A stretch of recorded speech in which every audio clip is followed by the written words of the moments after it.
de las Antillas se ha concedido siempre al liderazgo del Partido Comunista de Vietnam, que ha sabido conducir a esa heroica y hermana nación con sabiduría y firmeza, enfrentando grandes desafíos y obstáculos por los caminos de la victoria. Como símbolo memorable de la cercanía entre ambos países, la carta recuerda el encuentro entre el general de ejército Raúl Castro Ruz y el presidente Ho Chi Minh, cuyo abrazo fraterno consolidó el especial sentimiento que nos une y que se ha transmitido a las nuevas generaciones. Del singular momento se cumplirá este año el aniversario 55 y Cuba lo celebrará, detalla el documento.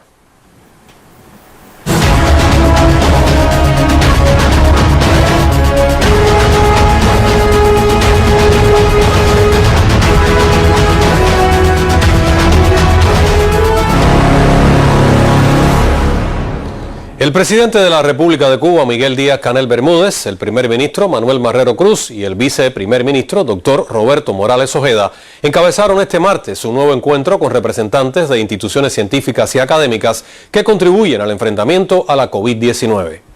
Sigue creciendo, es decir, si aumenta. Al cierre del lunes 25 de enero, Cuba registró un nuevo pico de casos positivos a la COVID-19 con 786 contagios y en el país permanecen hospitalizados con el nuevo coronavirus 4.668 pacientes.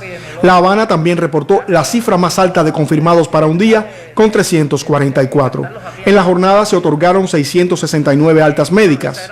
En lo que va de enero, se superó el número de diagnosticados en el país durante todo 2020. Este panorama, sin dudas, el más complejo por el que ha atravesado la mayor de las Antillas desde el inicio de la epidemia en el país en marzo pasado, debe mantenerse durante las próximas semanas, según vaticinó el decano de la Facultad de Matemática y Computación de la Universidad de La Habana, doctor Raúl Guinovart, en su actualización de los modelos de pronóstico sobre la evolución de la enfermedad.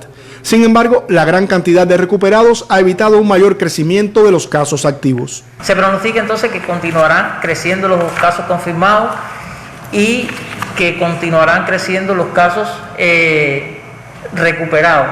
Eso nos dará una estabilidad en los casos hospitalizados, es decir, eso nos dará una estabilidad pero alta, es decir, en un nivel alto de unos 5.000 casos hospitalizados.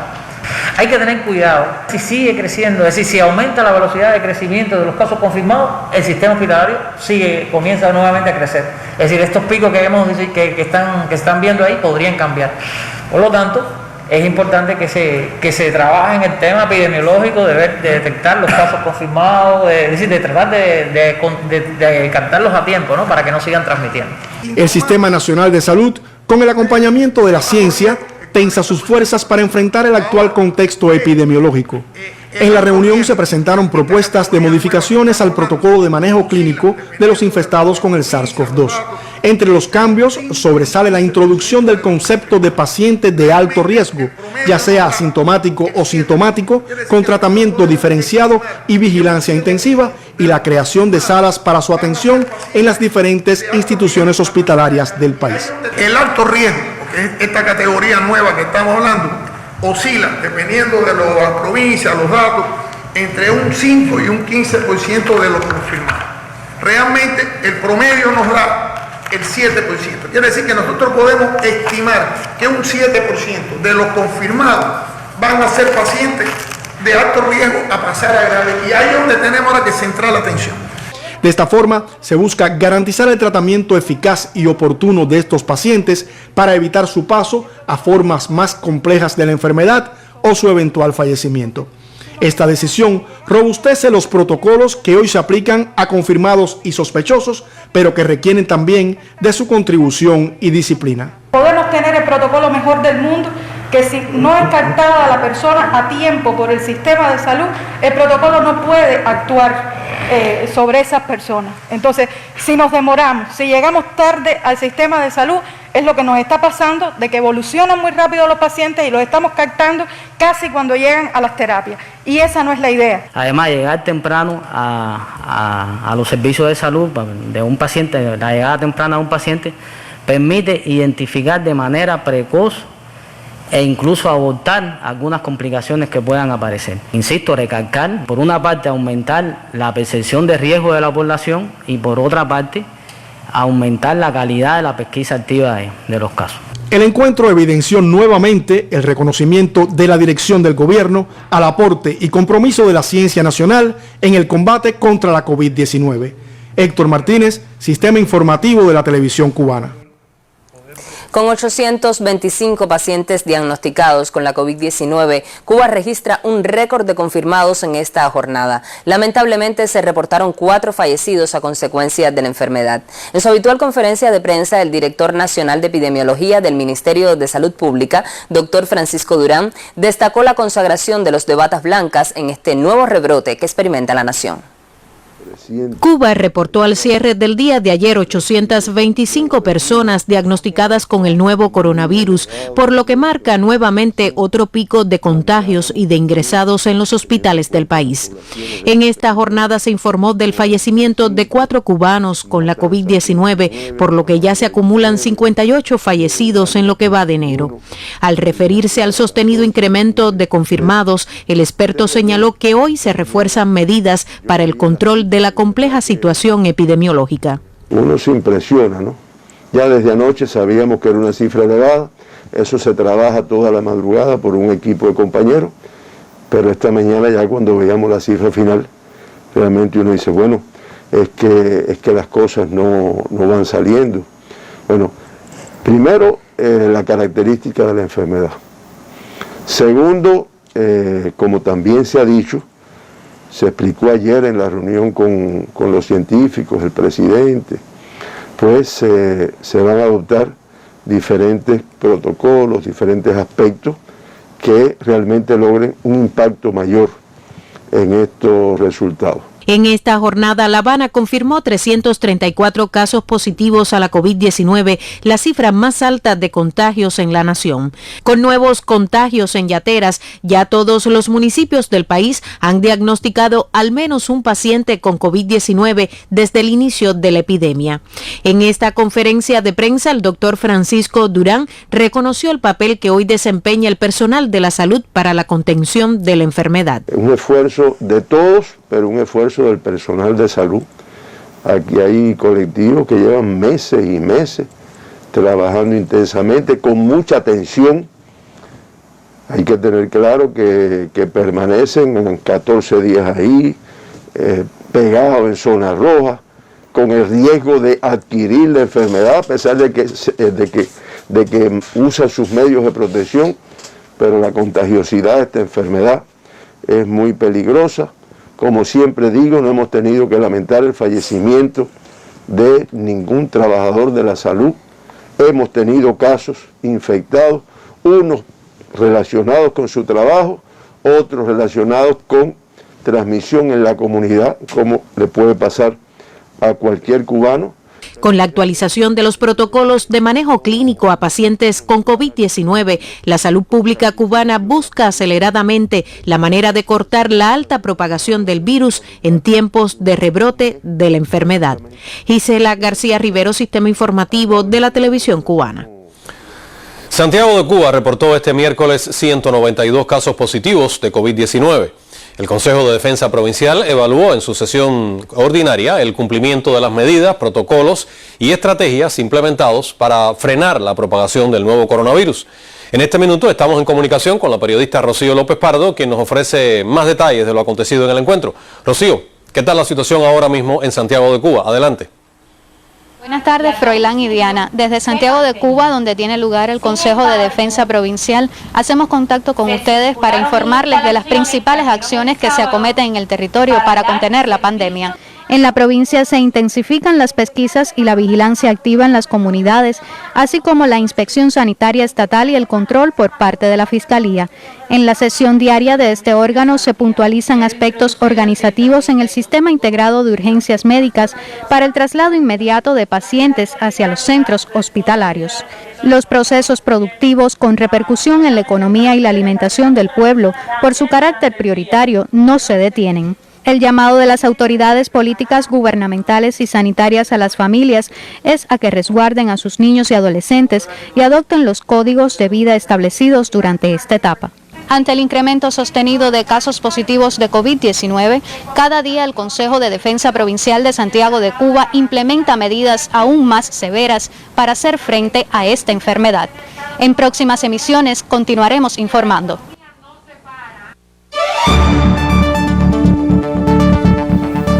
Falsos rumores sobre la aplicación de penalizaciones a quienes tengan registrados en la libreta de abastecimiento a personas fallecidas o emigrantes. Más adelante en este noticiero, el periodista Abdiel Bermúdez ofrecerá la verdad sobre este asunto.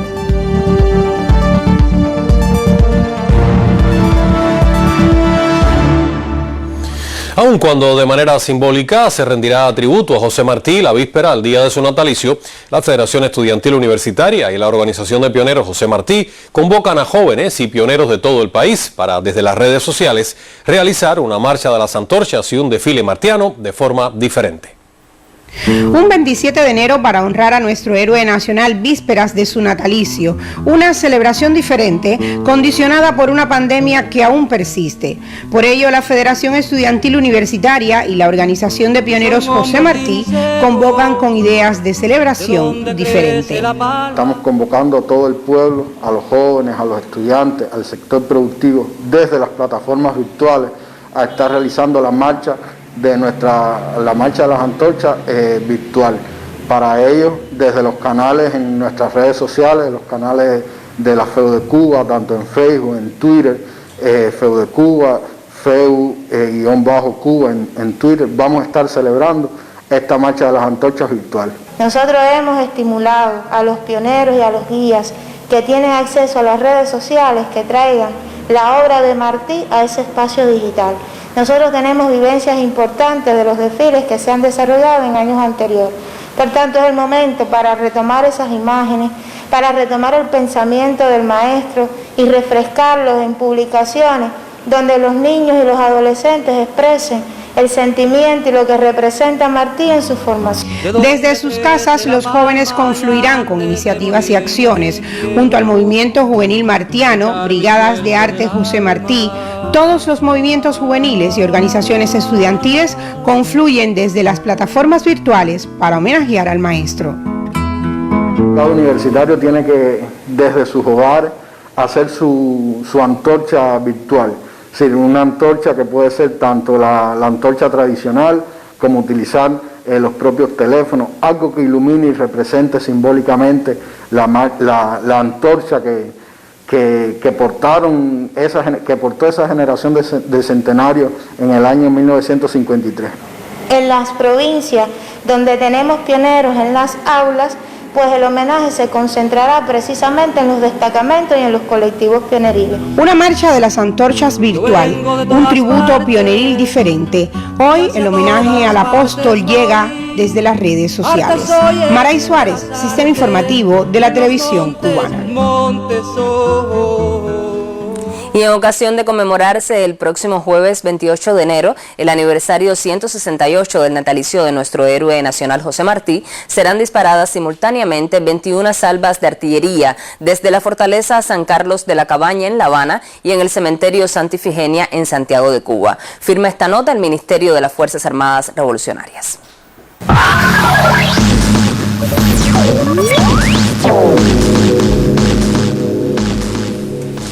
Buenas tardes. Nuevos llamados a la solidaridad vuelven a alzarse hoy desde Naciones Unidas, justo cuando a nivel global se registran unos 100 millones de casos de COVID-19 y existen rebrotes en numerosos países. En su cuenta oficial en Twitter, el secretario general de las Naciones Unidas, Antonio Guterres, escribió que mientras el virus continúa expandiéndose, solo hay una manera de ganarle: en solidaridad. Por su parte, el presidente de la Asamblea General de la ONU en su 75 periodo de sesiones, Volkan Bozkir, recalcó en Twitter la necesidad de solidaridad. Bozkir enfatizó la necesidad de lograr una distribución equitativa de las vacunas contra la COVID-19. Las autoridades de la ONU insisten en acelerar los esfuerzos globales para apoyar los tratamientos que se desarrollan en la actualidad. Vamos a Rusia. Allí el presidente Vladimir Putin resaltó la importancia de extender el Tratado de Reducción y Limitación de Armas Estratégicas Ofensivas, conocido como START 3, con Estados Unidos, una decisión apoyada por la Asamblea Federal de ese país. Durante su intervención por videoconferencia en el foro de Davos, el mandatario aseveró que se trata de un paso en la dirección correcta y abogó por mantener la estabilidad y el equilibrio en las relaciones internacionales para evitar conflictos de gran envergadura. En esta jornada, la Cámara Baja, me refiero a la Duma, y la Alta, al Consejo de la Federación del Parlamento de esa nación, ratificaron el proyecto de ley para prorrogar por otros 5 años el acuerdo firmado en abril de 2010 por los entonces presidentes de Estados Unidos, Barack Obama, y de Rusia, Dmitry Medvedev. Y en Brasil, líderes religiosos están pidiendo impeachment contra el presidente Jair Bolsonaro por su mala gestión de la pandemia. Consideran que las actuaciones del mandatario para afrontar la COVID-19 oscilaron entre el negacionismo, el menosprecio y el sabotaje. El documento presentado ante la Cámara de Diputados fue elaborado por la Asociación Brasileña de Juristas por la Democracia y firmado por 380 personas de 17 movimientos religiosos.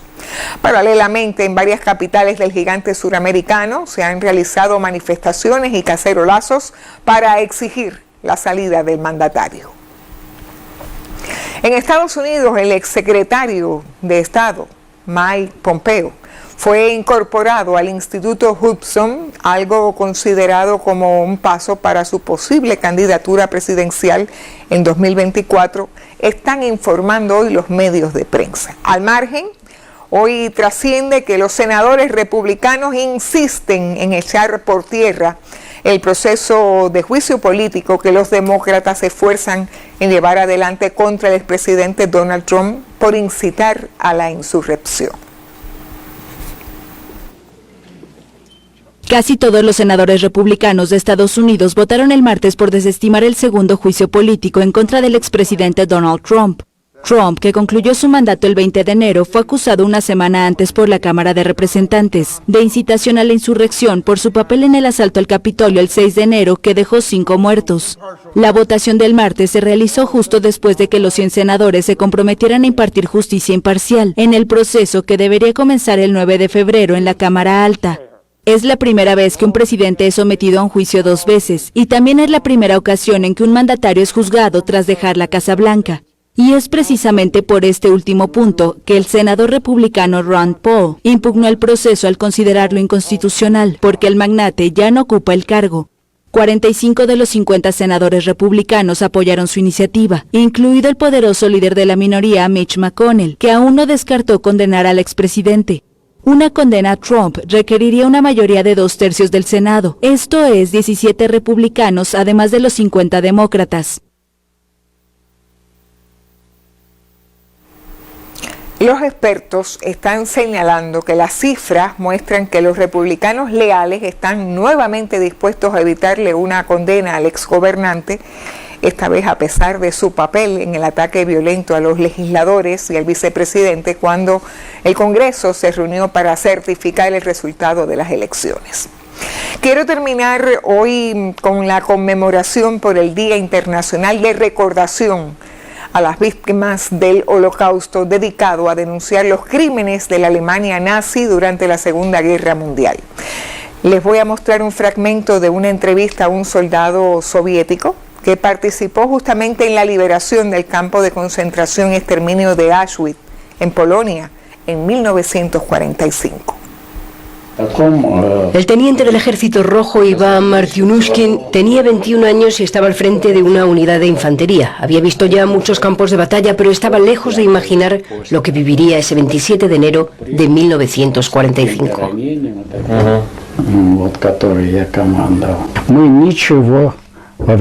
Estábamos adentrándonos en Polonia, veníamos de Cracovia, incluso de más lejos, y no sabíamos absolutamente nada de esos campos de concentración en Auschwitz. La misión de nuestra unidad era solo llegar a una determinada línea y establecer posiciones.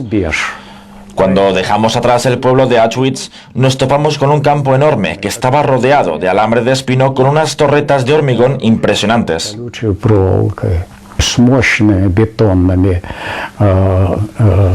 Las vallas estaban electrificadas porque vimos las instalaciones.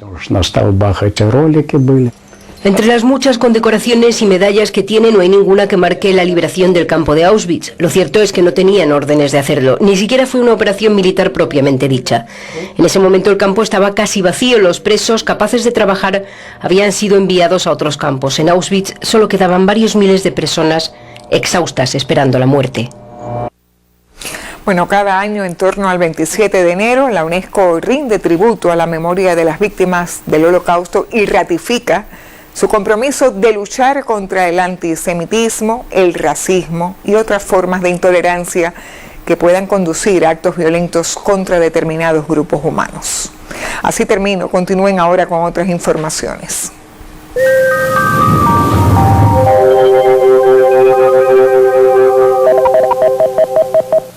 Hola, ¿qué tal? Buenas tardes. Continúan las condiciones con poco cambio. Hay algo de calor, efectivamente durante la mañana se siente el calor.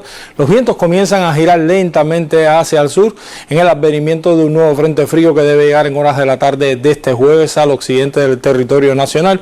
Mientras se mantiene la influencia anticiclónica sobre todo el país, observen cómo tenemos muy poca nubosidad hasta ahora. Algunos nublados parciales cruzan sobre zonas de la costa norte de la mitad oriental del país, pero nada más. En el pronóstico para esta tarde, una combinación de nubes y sol, baja probabilidad de lluvia en todo el archipiélago. En la noche, disminución total de los nublados, muy poca nubosidad, baja probabilidad de lluvia. Temperaturas máximas hoy con valores desde los 29 hasta los 32 grados Celsius en casi todo el país. Superiores pudieran ser en las provincias del sur oriental, específicamente en la provincia de Granma. Las temperaturas en la noche algo más frescas, valores desde 19 hasta 22 grados Celsius en todo el país, y los vientos variables débiles, pero ya desde la tarde pudieran aparecer algún viento del este en zonas de la costa norte oriental con velocidades de hasta 25 kilómetros por hora. Por eso tendremos poco oleaje en ambos litorales orientales, más tranquila en el resto de los litorales. En resumen, poco cambio, baja probabilidad de lluvia y temperaturas en ascenso. Les deseo a todos que tengan una tarde muy feliz, que se cuiden y hasta mañana.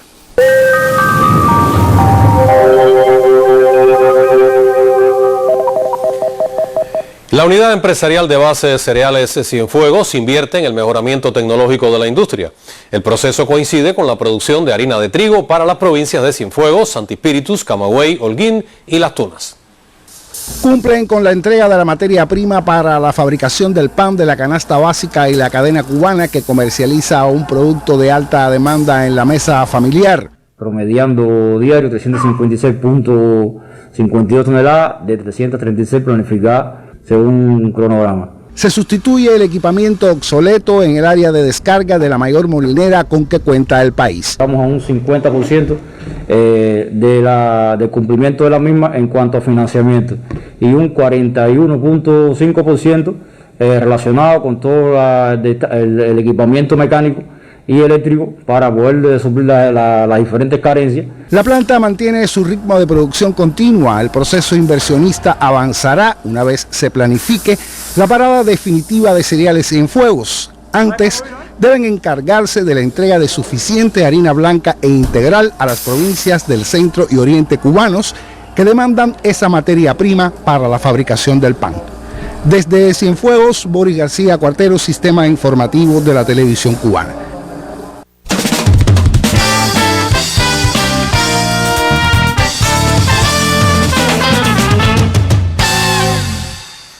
Y sabes, Diana, que un proceso de actualización de la información en las oficinas de registros de consumidores, conocidas popularmente como OFICODAS, se realiza en todo el país y está asociado al cambio de la libreta de abastecimiento vinculado al nuevo año.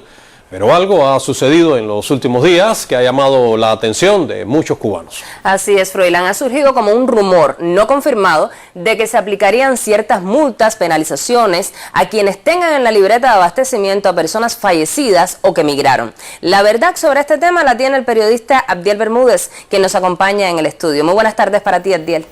También el saludo para ustedes, amigos.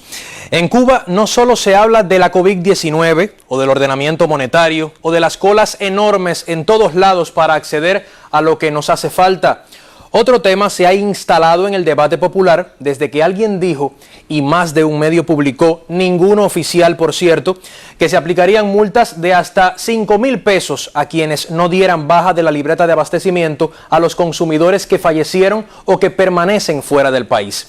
Claro que esto no quedó ahí. La bola picó y se extendió al punto de incorporarse una nueva cola al ya complejo escenario que vemos a diario en toda Cuba.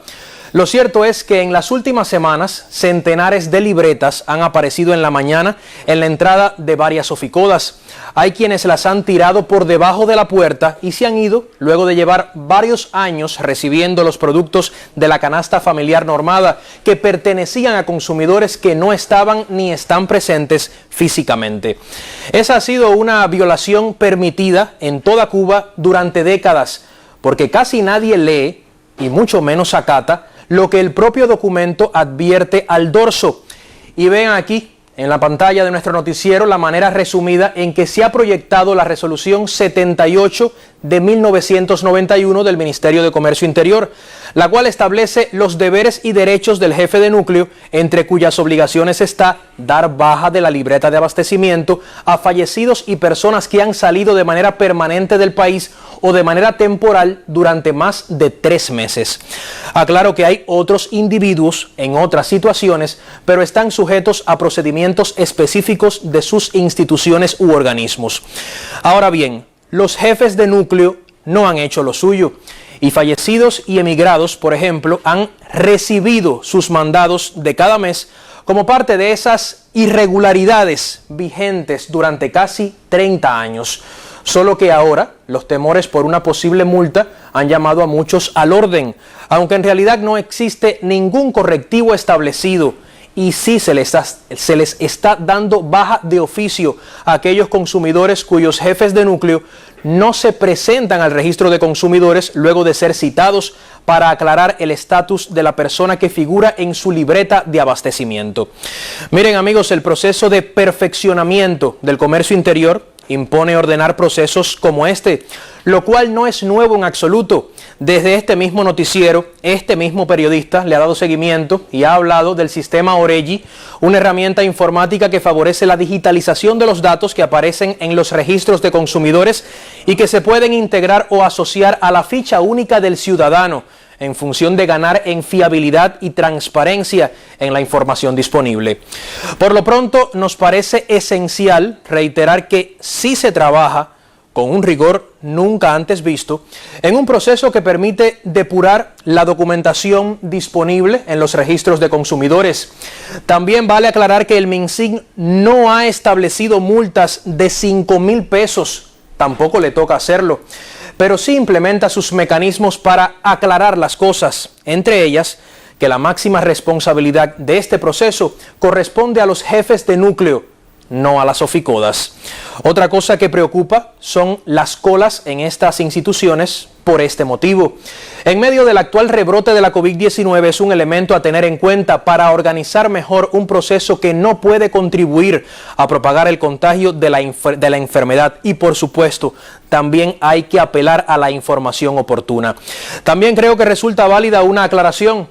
Las personas que permanecían fuera y regresan a Cuba tienen derecho a darse alta en el registro de consumidores si mantienen la condición de residentes.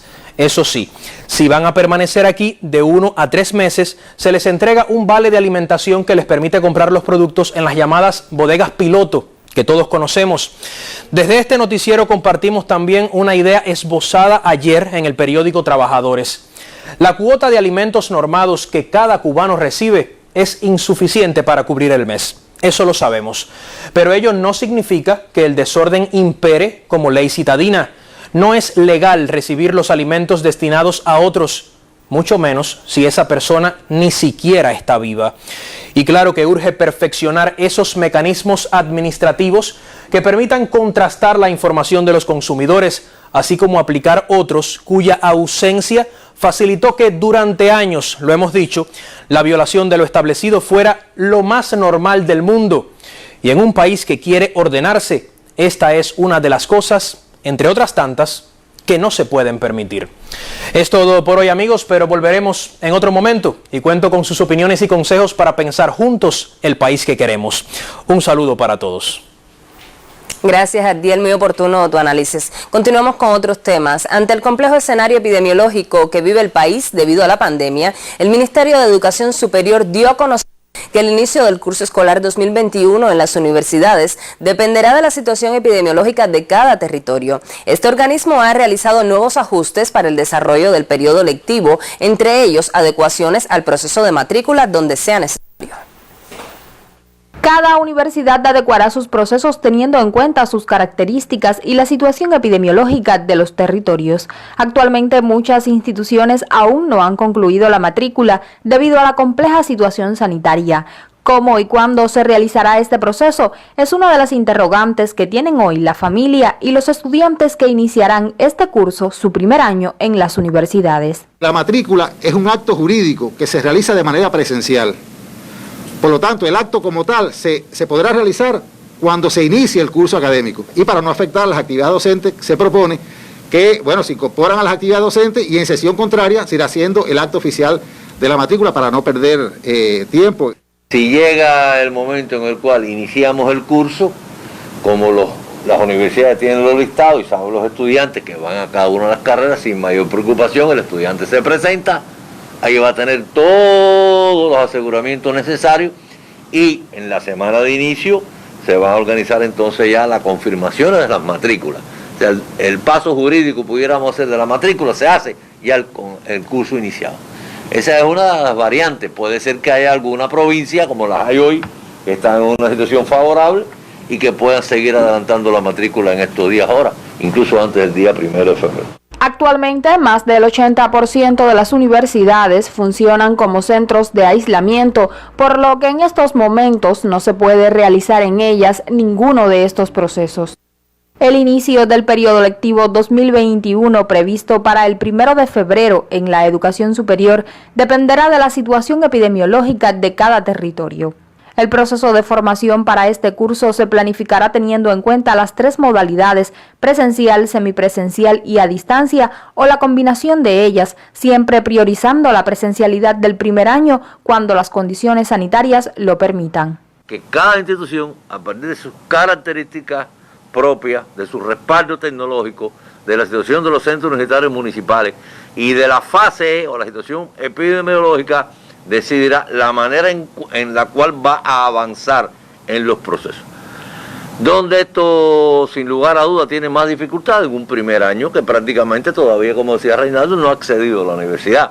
Y por lo tanto, un primer año debe tener un nivel de presencialidad que para poder iniciar tiene que ser alto. Para los estudiantes del último año de las carreras, se propone adelantar el proceso de ubicación laboral anticipada, de modo que estos jóvenes puedan realizar en esos centros sus tareas de impacto o las actividades docentes semipresenciales o a distancia que se les orienten. Yusilín Suárez Ogando, Sistema Informativo de la Televisión Cubana.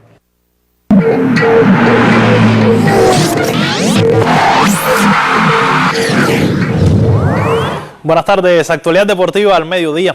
El superlíder de la etapa clasificatoria de la Serie Nacional de Béisbol, Santi Espíritus, busca evitar sorpresas en el inicio de la postemporada en la burbuja esta tarde cuando enfrenta a Pinar del Río. Los Gallos quieren evitar lo sucedido ayer, en el primer día, cuando los históricos Santiago e Industriales hicieron valer el peso de la historia contra los favoritos en el papel. Para conseguirlo, Eriel Sánchez mandó a Joenzo Carrasco al box contra el internacional Erlis Casanova en el duelo de picheo. El juego marcha favorable a Santi Espíritus, 2 carreras por 1, cuando se juega la parte baja de la segunda entrada y los Gallos continúan amenazando con corredor en segunda base y 2 outs. Este playoff puede estar marcado por el picheo de relevo de ambos equipos. Por los Gallos, el derecho Yanquiel Mauri lidera el bullpen, avalando su actuación en la primera fase, en la cual ganó 10 juegos con apenas 2 derrotas, salvó 5 veces y terminó con efectividad de 1.40 en 28 salidas como relevista. Así opinó vía redes sociales desde la burbuja en la previa de este juego. Bueno, primero que nada, este año he tenido una excelente preparación gracias a los entrenadores Inmés y Fretico. Han trabajado mucho conmigo fundamentalmente en la potencia y en el control. y cómo llevar los lanzamientos a la hora de lanzar. Y nada, creo yo que va a ser un lindo playoff que vamos a tener contra el equipo Pinar del Río. Los dos equipos tienen excelente cuerpo de lanzadores, guiados por una juventud y mucha experiencia, que eso es lo que nos ha llevado a estar aquí dentro de los 8 en estos momentos. Ni nada, dejar saber que el equipo Juan Espíritu va a salir día a día a dar lo mejor de sí, tratar de lograr la clasificación y meternos en la semifinal. Este jueves se reanudan los otros duelos de cuartos de final, con las Avispas de Santiago de Cuba en ventaja sobre los Leñadores de Las Tunas en la burbuja del 5 de septiembre, mientras que Industriales busca su segundo triunfo contra Granma en el Huelga. Para el juego 2 del playoff, el manager Carmona ha anunciado como abridor a Michael Taylor, quien en los últimos años se desempeñó en circuitos de México y Colombia. Luego de varios meses en gestiones de trámites para poder volver a la Serie Nacional, finalmente consiguió el permiso y lanzará en la postemporada. Aurelio Prieto con el reporte. El espigado lanzador de Industriales Michael Taylor participó en el béisbol de México y Colombia, donde elevó su nivel. Sí, que la Liga Mexicana, no Liga Mexicana, la Liga Norte de Coahuila, me ayudó mucho, al igual también la Liga Profesional de Colombia. Me ayudaron mucho, sobre todo en la mentalidad, en la forma de enfocarte en tu trabajo, en la forma de realizar tus planes de entrenamiento, tus objetivos. Todo, pienso que tengo el mismo repertorio, el mismo que tenía antes, pero ahora más profesionalidad, pudiera decir yo, a la hora de enfrentar el juego, a la hora de enfrentar el entrenamiento. Y pienso que me ayudó mucho la verdad. Hace meses deseaba representar a los Leones, pero la pandemia retrasó su regreso. La COVID paró mi retorno acá, pero ya gracias a Dios estoy aquí y subí. Y entonces ahora vamos a hacer todo lo posible para ayudar a Industrial al campeonato, que es lo que todo el mundo quiere. Con 1,90 m, experiencia acumulada y deseos de imponerse, Michael será el pitcher para el segundo juego contra Granma. El equipo de Granma es un equipo muy bateador, uno de los mejores de batería que presenta el país. No es un secreto para nadie. Y ahora la inclusión de Spaine, de Avilés, ¿entiendes? Son bateadores muy por encima de la media, por así decirlo, en nuestras series nacionales. Pero no, he estado observando, tengo junto con los entrenadores de picheo y todo el equipo de dirección, tengo su sistema de bateo, todo. Entonces ahí vamos a hacer algunas estrategias y es un rival difícil, pero no es imposible ganar. Y vamos con todo, junto con todo el equipo, estamos en disposición, la mentalidad es ganadora y ganar es lo único que podemos hacer. Taylor, el 18 de abril cumplirá 30 años. Quizás este 2021 sea inolvidable para él, pues regresó a Industriales, pronto será papá, su equipo clasificó a la postemporada y pudiera ser historia. Aurelio Prieto Alemán, Sistema Informativo de la Televisión Cubana. En más de la postemporada del béisbol cubano, llegó al país Noelvi Sentenza luego de jugar en la Liga Venezolana. En Tenza se podrá incorporar a los cocodrilos tras esperar 5 días y realizarse la segunda prueba de PCR, como dicta el protocolo. Pasamos al fútbol. En la Copa Italia se vivió una final anticipada cuando el Inter venció 2-1 al Milan en el derbi de la Madonina y así avanzó a semifinales. El danés Christian Eriksen fue el héroe con golazo de tiro libre al minuto 97. Zlatan Ibrahimovic, quien a sus 39 años vive una segunda juventud como capo, cañonier y rossonero, se erigió en héroe y villano a partes iguales. El espigado delantero sueco avanzó al Milan tras conectar con vehemencia una asistencia de Sualinho Meite. Poco después, el mismo Ibrahimovic se encaró con Romelu Lukaku, a quien exasperó a tal punto que sus compañeros tuvieron que contenerlo. Finalmente, en el 58, el sueco recibiría su segunda tarjeta amarilla, siendo expulsado en Europa por primera vez desde 2015. El Inter aprovechó la superioridad numérica para girar el marcador gracias a tantos de Lukaku y de Eriksen, este último 2 minutos después de saltar al campo. También en los cuartos de final de la Copa Italia, a esta hora la Atalanta va venciendo a la Lazio ya en el tiempo de descuento, 3-2 y la Atalanta con un jugador menos. Mientras que en la Copa del Rey de España, en el partidazo de los octavos de final, Sevilla se impone 1-0 al Valencia con tanto del holandés Luuk de Jong. Y en noticias de los Juegos Olímpicos de Tokio, el primer ministro de Japón señaló hoy que la decisión final no corresponde solo al gobierno, sino también al Comité Olímpico Internacional. El primer ministro de Japón, Yoshihide Suga, señaló este miércoles que la decisión final sobre la celebración de los Juegos Olímpicos de Tokio no corresponde solo a Japón, sino que dependerá también del Comité Olímpico Internacional y del comité organizador. Suga se pronunció en medio de la inquietud creciente sobre la forma en que podrá celebrarse el evento debido a la pandemia. El mandatario también recalcó que la prioridad actual del Ejecutivo es hacer todos los esfuerzos para poder superar la pandemia, tarea primordial para poder celebrar unos Juegos seguros. Además, los anfitriones tienen previsto decidir la próxima primavera si habrá público en las gradas de las competiciones olímpicas. Y regresando al fútbol, esta mañana fue presentado el mediocampista noruego Martin Ødegaard como fichaje de invierno del Arsenal. Acaba de ser presentado. Ødegaard llega al equipo inglés tras no recibir continuidad y oportunidades de Zidane en el Real Madrid. Así finalizan los deportes. Continúen con más información general en el noticiero del mediodía.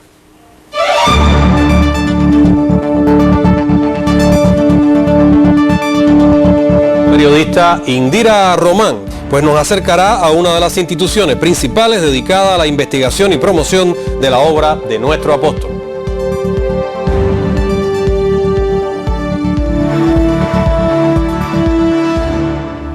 Ampliamos otros temas. El 13º Congreso Nacional del Partido Comunista de Vietnam, que tiene lugar desde hace 3 días en Hanoi, dedicó la jornada de este miércoles a deliberar sobre documentos clave del encuentro partidista. La sesión estuvo presidida por el primer ministro Nguyen Xuan Phuc y el secretario y jefe de la comisión de la organización del Comité Central del Partido, Pham Minh Chinh, ambos miembros del Buró Político. Según corrobora la nota ofrecida a la prensa nacional y extranjera, las discusiones se llevaron a cabo con un espíritu entusiasta, directo y democrático. Durante la sesión fueron dados a conocer los representantes de las principales organizaciones, administraciones y ministerios del país. El 13º Congreso Nacional del Partido Comunista de Vietnam constituye un acontecimiento de suma importancia en el desarrollo de la máxima organización política y del pueblo. El cónclave cimentará la base y referencia para trazar una estrategia nacional hacia el rápido avance, la prosperidad y el futuro de Vietnam. El encuentro partidista no solo trazará el futuro del país a lo largo del lustro venidero, sino que también delinea una visión amplia dirigida a los próximos 25 años. Para 2025, Vietnam será un país en desarrollo, moderno e industrializado, superando el nivel de ingreso medio-bajo. Para 2030 se convertirá en una nación en desarrollo con industrias modernas e ingreso medio-alto, y en 2045 llegará a ser un país desarrollado de renta alta. Los objetivos generales y concretos adelantados en el Congreso son una base trascendental para determinar las direcciones, tareas y soluciones de la construcción, el desarrollo y la defensa nacional. Para la jornada de este jueves, los delegados al Congreso del Partido Comunista de Vietnam, que tiene lugar en Hanoi, continuarán discutiendo documentos y escucharán el informe del Comité Central del Partido del mandato que concluye relacionado al personal para la nueva etapa de trabajo. Adán Morel, Sistema Informativo de la Televisión Cubana. La continuidad de la huelga de médicos en Perú por mejores condiciones de empleo y sueldos y la privatización de parques industriales en Brasil son algunas de las noticias del ámbito económico internacional que amplía a continuación el colega Néstor Pardiño.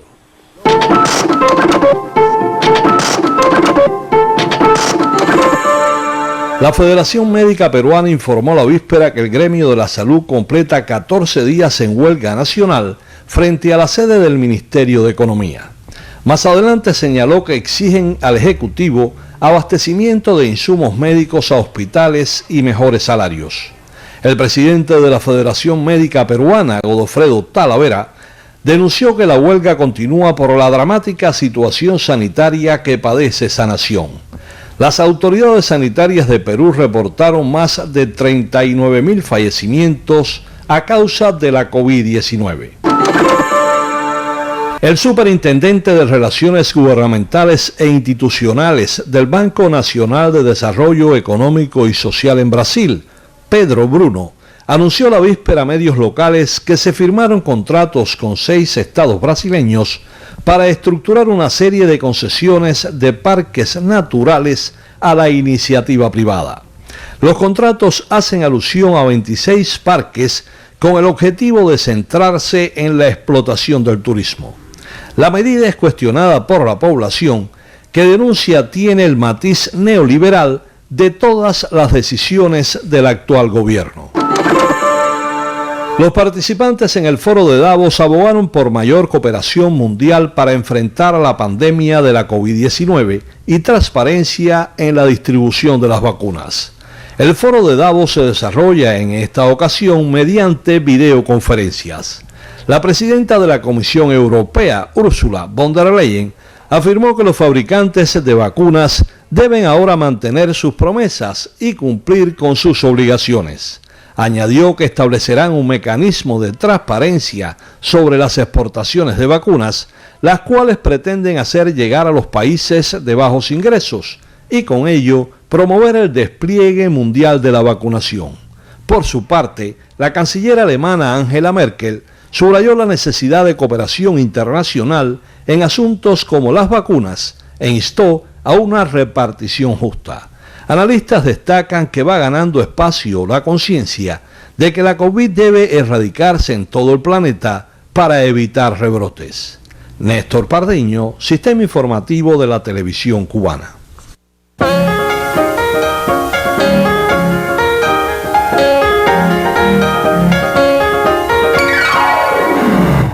Buenas tardes. Escritores villaclareños unen sus voces líricas para ubicar sus obras en medios tradicionales y en plataformas digitales durante este tiempo de pandemia. La Poesía Salva es uno de esos proyectos y selecciona diversos pasajes que conectan al lector con la ciudad de Santa Clara. Santa Clara es una ciudad letrada. En ella proliferan diversos proyectos de escritores, narradores y poetas, quienes amparados por el Centro del Libro y la UNIAC realizan cápsulas de promoción a ubicar en medios tradicionales y alternativos de comunicación. Amanecer en Santa Clara es uno de esos proyectos. Las redes nos ayudaron a llenar nuestros espacios, a acompañarnos en los espacios físicos que pudimos hacer por un tiempo.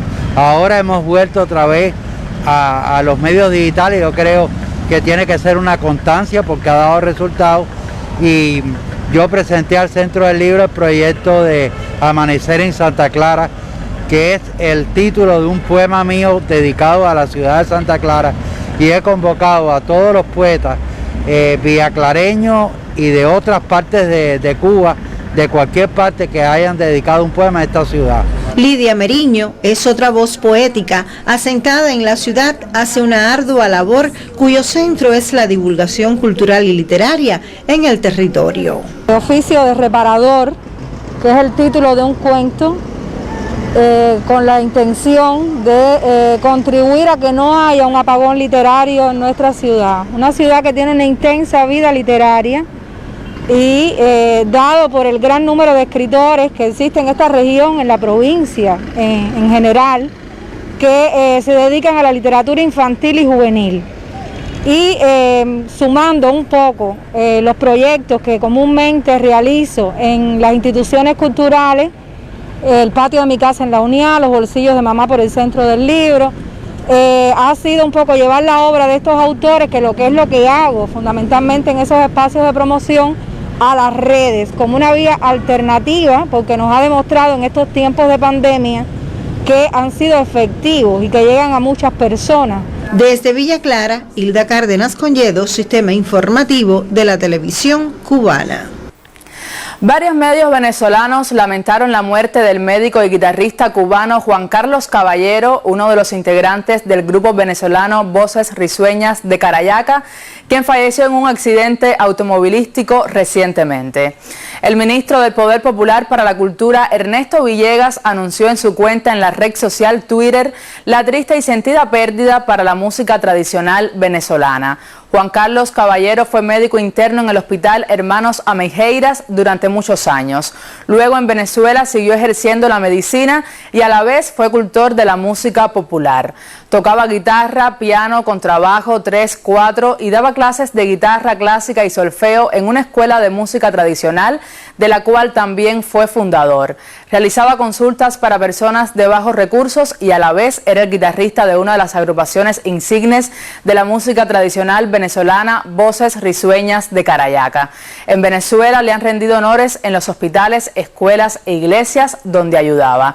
Llega a sus familiares y amigos nuestras condolencias. Cambiamos de tema. Cada 21 de marzo se conmemora el Día Mundial de las Marionetas. En Cuba se celebrará la fecha con un evento online que reunirá titiriteros de la isla y otras regiones del mundo.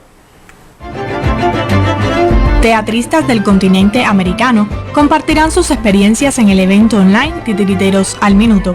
Los audiovisuales cuentan con el auspicio del Centro Cubano de la Unión Internacional de Marionetas y la Comisión de las Tres Américas. Actores foráneos como Osvaldo Gabrieli, Manuel Morán, así como Sergio Murillo participarán en el evento. De Cuba intervendrán los grupos de teatro La Proa, Andante, Títeres Rebelde, El Guiñol de Guantánamo y Teatro Las Estaciones. Yo creo que es una ventana en estos tiempos tan duros hacia la creación activa, viva, enamorada de los titiriteros de nuestra región, del norte, del centro, del Caribe, por supuesto, y del sur. Es una oportunidad única de que en tiempos de COVID no desaparezca la pasión, la ilusión y las ganas que llenan los titiriteros de nuestra región de seguir trabajando. Titiriteros al Minuto constituye una alternativa de celebración para el Día Mundial de la Marioneta. La COVID-19 impide la tradicional celebración este año. Con el eslogan Juntos creamos el movimiento, los titiriteros difundirán sus videos en las redes sociales desde el 28 de enero hasta el 21 de marzo. Esta serie no es para niños, como sí lo es la vuelta a las redes de los minutos de Pelusín del Monte, ahora en una vuelta temática. O sea, vamos a exhibir los cuentos que grabamos en 2020, remasterizado con otra edición, las canciones que se hicieron en 2020 y los poemas de 2020. Los actores de teatro Las Estaciones conmemoran la fecha con la reedición de Los Minutos de Pelusín del Monte. El espacio con cuentos cortos, canciones y juegos con los títeres acerca el teatro a las casas en las condiciones de aislamiento. En Matanzas, Ana Valdés Portillo y Lisania Laosayanes, Sistema Informativo de la Televisión Cubana. Y así finaliza nuestro recorrido noticioso por el acontecer artístico y literario este miércoles. Por favor, cuídese mucho. Buenas tardes. Muy buenas tardes también para ti, Omairi. Este 27 de enero se cumplen 25 años de la inauguración del Memorial José Martí, el mayor monumento construido en homenaje al más universal de los cubanos. El memorial no solo recoge momentos trascendentales de la vida del héroe nacional de Cuba, sino que forma parte imprescindible de la historia de la Revolución Cubana. Varias salas acogen detalles museográficos, arquitectónicos e históricos que lo hacen único entre todas las instituciones dedicadas al apóstol. Fue Emilio Roy, historiador de La Habana en aquella época, quien insistió en que se erigiera un monumento con el concepto de memorial y propuso la meseta de los catalanes como el sitio idóneo para ello. La construcción comenzó a finales de 1953 y se terminó en 1960. Desde entonces la plaza captó la atención de los visitantes, pero el memorial no fue inaugurado hasta el 27 de enero de 1996, convirtiéndose, en palabras de Fidel, en un espacio que todo cubano debe conocer. Otros detalles de este sitio singular para los cubanos usted podrá conocerlos esta noche en la emisión estelar del Sistema Informativo de la Televisión Cubana.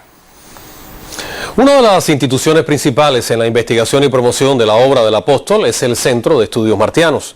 En el aniversario 168 del natalicio de nuestro héroe nacional, pues se ha organizado una serie de paneles y debates virtuales que no solo nos acercarán a su ideario y su obra, sino a cómo él ha inspirado algunos acontecimientos emblemáticos de la historia de Cuba.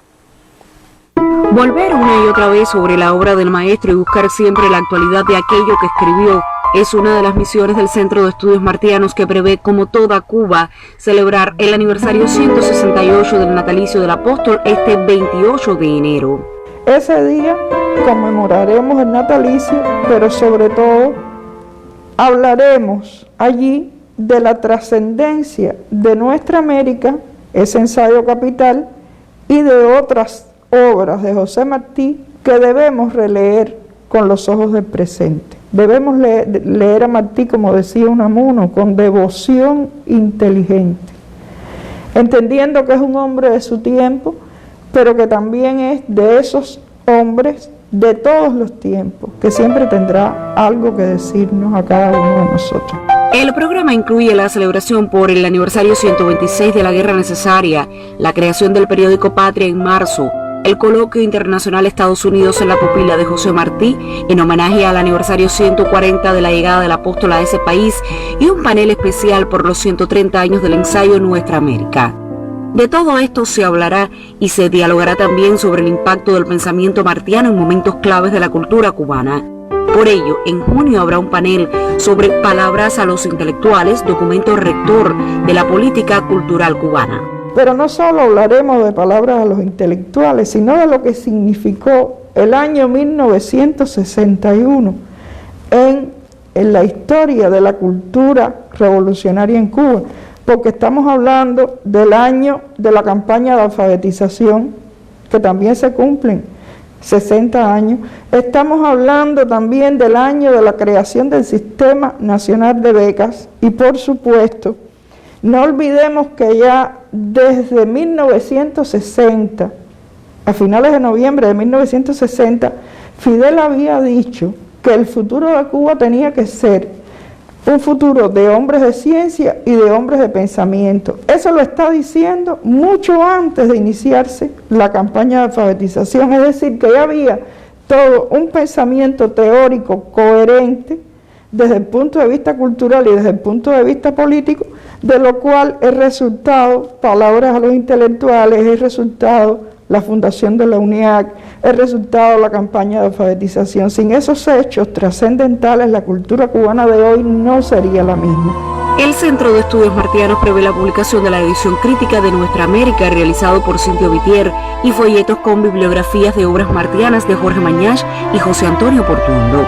Este 2021 también se conmemoran los 130 años de dos discursos capitales de Martí, Los Pinos Nuevos y Con Todos y para el bien de todos. Acciones para celebrar durante todo el año la vida de Martí. Indira Román, Sistema Informativo de la Televisión Cubana.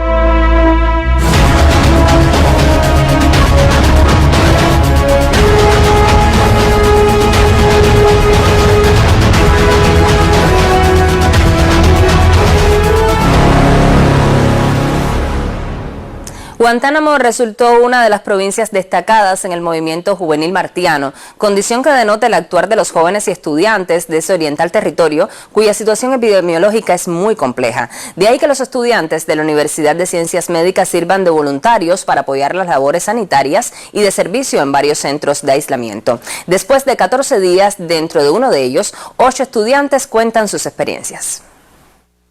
Vía WhatsApp llegaron hace unos días estas fotos y videos desde la zona roja.